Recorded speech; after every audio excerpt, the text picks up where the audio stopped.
Drop the mag in the gun.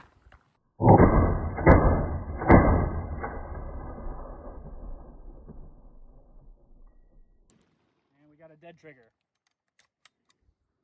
So maybe a little bit of hammer follow, but I actually have an H3 buffer in here right now, so I don't know how that would be the issue. If any of you guys know, maybe I get a heavier hammer spring or something, but we're gonna try this again. Got